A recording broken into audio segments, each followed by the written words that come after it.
Hello everyone, this is me Debashis for Red Sports and I'm joined by Rahul. Obviously not the perfect start for Kolkata Giants. Yesterday we all saw Mohun missing out on a win despite leading 2-0 and East Bengal today, in fact, they lost out to Bengaluru FC. But it was quite a fierce battle between the two teams. Obviously a lot of cards being flashed by the referee. East Bengal also got a marching order. So, with me to talk more about it, Rahul, the fair result on part of Bengaluru FC. I think it's pretty deserving result for Bengaluru FC. As per our expectation, we have all seen, how they have fared in the recently concluded Durand Cup, and I think they have continued from exactly from where they left in the Durand Cup. A pretty balanced side, to be honest, because in the second half, Gerard Zaragoza is bringing George Pereira Diaz and Ryan William and Shiva Shakti. So that shows, the how much the depth is in their squad, and I think the result is totally deserving. And of course, I think East Bengal could have done better, but I think in the first game, I think today it was decent for them. Yeah, there are a few loopholes in the defense, and that's why they considered the early goal. But again, we'll have to talk about Vinith Venkatesh. Devashish, this boy, watched the game from the stand, watched Bangaluru's game from the stand when Bangalore made debut in the ISL, and then in 2019 when Bangalore lifted the ISL trophy, he was the ball boy, and now today in his Bengaluru debut in the ISL, he scored for his team. So what an incredible story for Vinith Venkatesh. I won't hype him much because I want him to go long because we are really in need of a proper Indian striker. So I won't hype much about him, but I just want him to keep up his good performance. That's it. Yeah, on Rahul, obviously, um, uh, talking about East Bengal's playing 11 to starting lineup means were you a bit surprised that Madhi Talal did not feature in that playing 11, starting 11? And obviously, but then obviously, Carles Quadrat had no other option. When you play both your defenders, both your foreign defenders, then Yeah, you have that's to the thing. sacrifice either Madhi Talal or Sol Crespo. So going with Sol Crespo at the start, was it the right move? Yeah, I think so because I think it was a bit defensive approach from Carlos Quadras because the safest way to go for draw instead of going aggressive in the first away game of the season. I think so. Keeping in that thing in mind, I think he has done the right job because we have all seen the East Bengal defense vulnerability in the Duan Cup. I think that's why he had no other option other than going with two foreign defenders. And when you are going with two foreign defenders, you need to go with one foreign striker. So that's where you are left out with only one option in the midfield, one foreigner option in the midfield, and there obviously you need to go with your most reliable midfielder, that is Sol Crespo. He has scored in every match except I think one game in the last 5 or 6 game. So obviously Carlos Cuerda will rely on him instead of I think Madhi Talal. And obviously we are all expecting that Madhi Talal to come in the second half, and he did. And I think in the second half, the performance was better from East Bengal. I think they did everything that was needed to score a goal. But unfortunately, as we mentioned in the earlier, that Bangalore's team is very much balanced. Their defense, their midfield, and their attack. They are really a very well balanced side this time. But a lot of people in the comment section are talking about referee's decision. Once again, do you think, Devashish, that Carlos Cuadrat will be unhappy with referee's decision? Yeah, absolutely, absolutely. Means I would say a card too many means that was flushed on East Bengal players means and see both the teams were out to prove a point. Means obviously both the teams they had a lackluster season last season, so they Hmm. had a proper point to prove and maybe was more eager to get to a winning momentum at the start of the league, start of the season. Yes,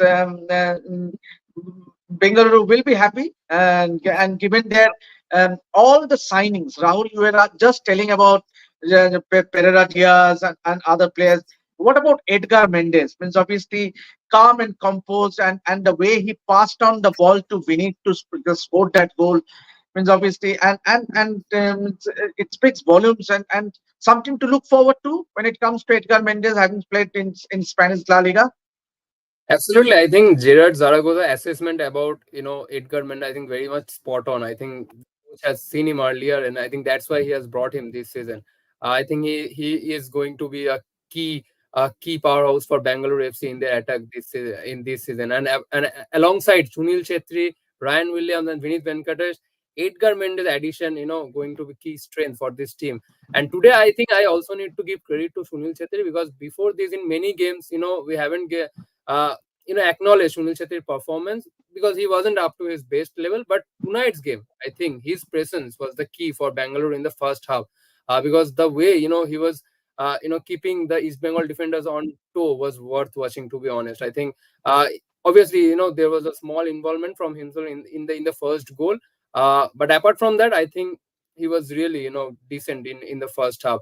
And talking about obviously we have talked about Vinith Venkatesh, but Bangalore has been well known for producing such youngster, because previously we have seen Shiva Shakti Narayan, now Vinith Venkatesh. We'll have to acknowledge Bangalore FC's youth academy. But now, as East Bengal, didn't get a flying start to their campaign, but now next they faces Kerala Busters in another away game, and then they face FC Goa in a home game, and then again another away game in Jamshedpur FC. What do you think, Mama, going forward?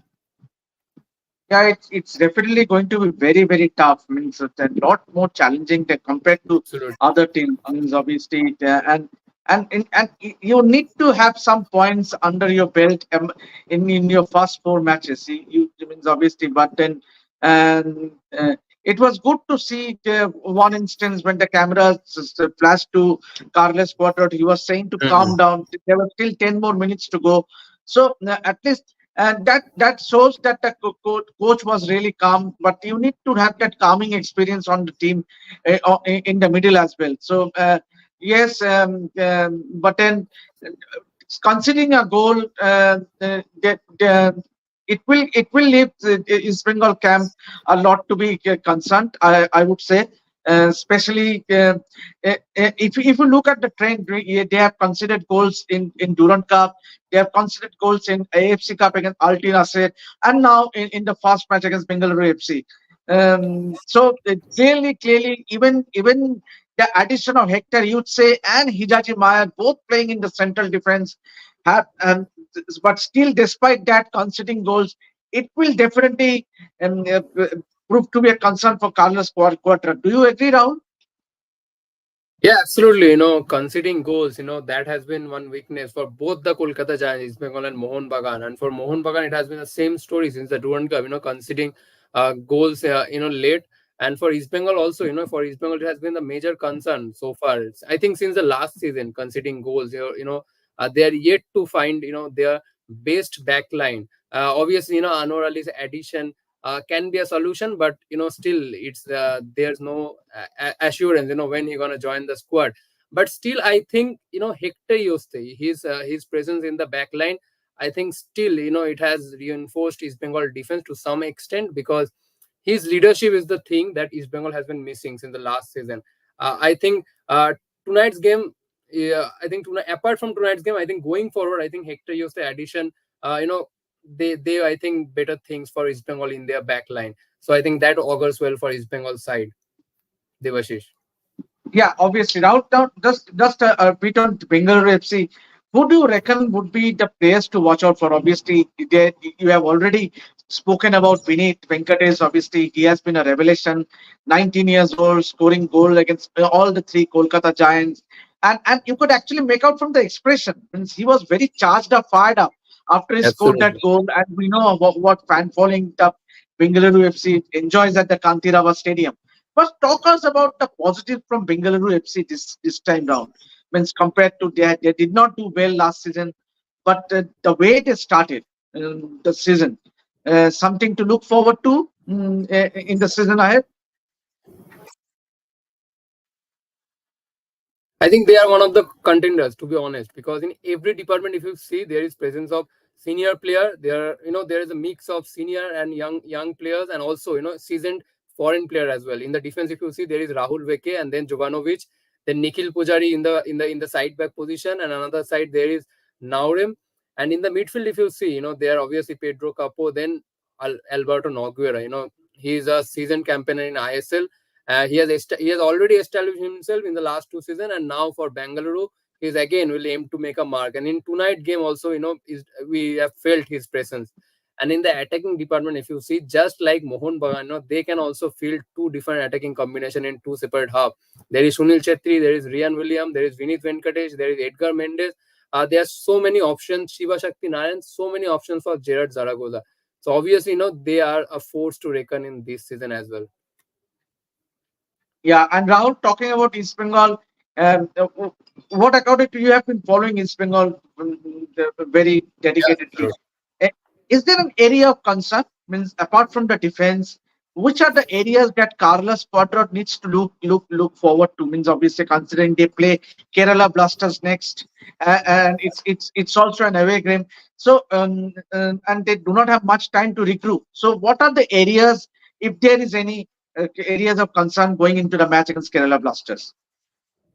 I think it's goal conversion because tonight also we have seen Diamantacos, one of the he scored, I think he's the golden boot winner last season, but this time he's yet to make a mark in the East Bengal t-shirt. And tonight also in the box he was not in his best shape, uh, not making things difficult for the Bengaluru's defenders. That's what he need to do, as a frontline striker. But I think he wasn't up to his best tonight. And also Clayton Silva, who came in the second half, even he also missed a chance, a golden opportunity, we could say. If he would have scored that the result would have been different. So that's what I have noticed, not only in tonight's game, but also before this, also in Durand Cup and in the against Altin Osir as well. The goal conversion rate, that's where I think Carlos Quadrat need to focus. Don't you agree, Devashish?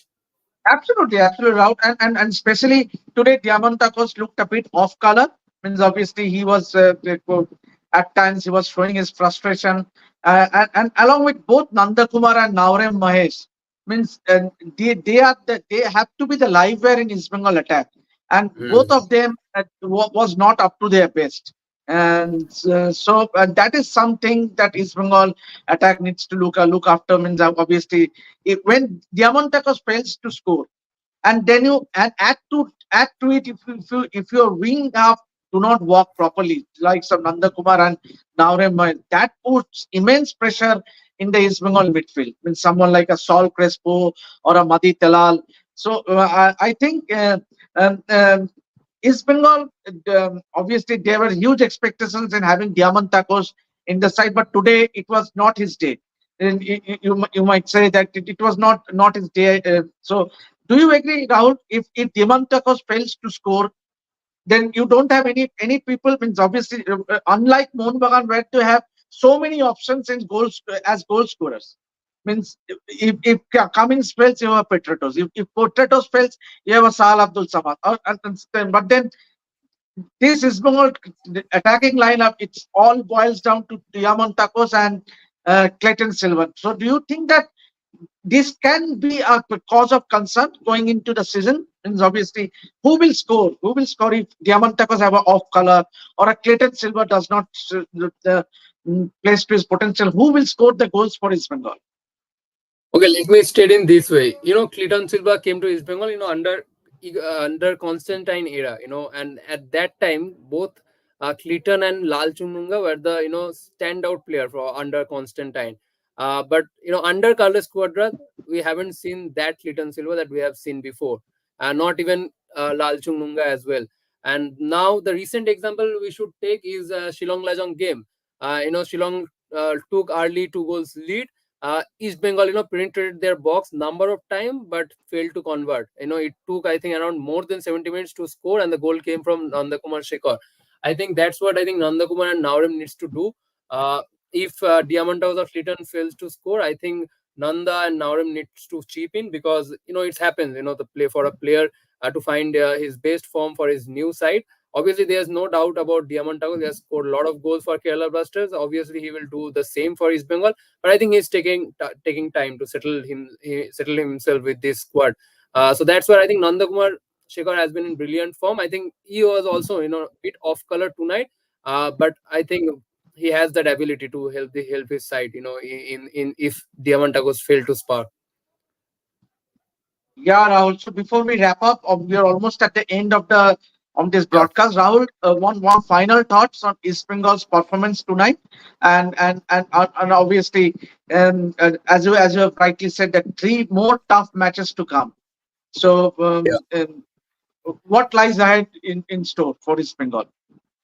Uh, my final thoughts will be, it has been how many games in Durand? I think they have played around three. I think this has been their fifth or sixth game of the season, and still, I think Carlos Quadras hasn't found the best combination. So that's a big concern for their side. When you have been training for 2 months, I think by this time you should have been ready for this league. I think still, from my assessment from tonight's game, I think that the side is still not ready. I would say it's there in 70%. Still need to get that 30%, to be at their best shape. I think it's better as first they can, get that 30%. That will augur well for this side. And going forward, really tough two games, Kerala and FC Goa. Both are very balanced side. And especially, playing against Kerala in front of their home crowd, going to be another difficult team for East Bengal. And again, Carlos Quadra has suffered another major setback in tonight's game is that Lal Chungnunga conceding a red card because uh, Carlos has discovered a new position in Lal Chungunga. He so far we have seen him playing as a centre back and right back, but in tonight game he has been playing as a left back, and he has done a pretty decent job. Playing in a different formation. So we are all expecting that we might see Lal Chungunga in that leg back position only from the next game going forward. But in the next game, Carlos has no other option than playing Juthan Puya, who also has defensive vulnerabilities. So there are a few setbacks for Carlos Quadra going forward, but I think all need to get together and chip in together so that they can bring out the best result for East Bengal. So that's the only way for this side going forward. Yes, obviously, we would all expect that East Bengal pull up their socks and put up a much more spirited performance against Kerala Blasters. But day after tomorrow, another Yes, Kolkata Giant, Mohammedan Sporting, historic will be moment. kickstarting their ISL campaign, their first ever ISL campaign, and obviously Rahul and myself both will be there. So, a lot to look forward to. Rahul, as far as Mohammedan Sporting is concerned, playing their first ISL, and that too will be up against the Durand Cup champions, Northeast United. Why not? I think both East Bengal and Mohun Bagan fans can say, what's the feeling of playing in ISL for the first time. I think Mohammedan fans will get that sense on that day. It's a historic moment for the club. On 16 September, they will take on Northeast at their home ground. Uh, Obviously, we can't say that at home ground, but Kishore Bharat is going to be their home ground for this ISL. Obviously, and the biggest thing is that they have done a pretty decent squad, to be honest, because if you see at East Bengal and Punjab FC making debut in the ISL, their side was not up to that level, which was expected to fight in a league like ISL. But this time, I think Mohammedan management has done a decent job in this transfer window. There are a lot of expectation from Fanka. Is obviously it has been a big blow for them that Kadiri getting injured in a training session. So obviously they have also find a apt replacement in place of Kadiri in Nuno Reyes. Obviously, he will take time to reach Kolkata. I think another 1 or 2 weeks he will be in Kolkata. But apart from that, I think they have that squad, so that they can fight with other formidable side in this ISL. So really excited to look forward from Mohammedan SC in this ISL. Now, on that note, we will end our broadcast here. Obviously, we would all hope that Mohammedan Sporting put up a spirited performance. And so, to get all our updates throughout our coverage from the ISL, please keep watching this space and do subscribe to Rev Sports Global, Rev Sports Bangla YouTube channel to get all the updates. Until then, this is me, Debashis, along with Rahul, telling you all good night. Keep watching Rev Sports. Thanks a lot.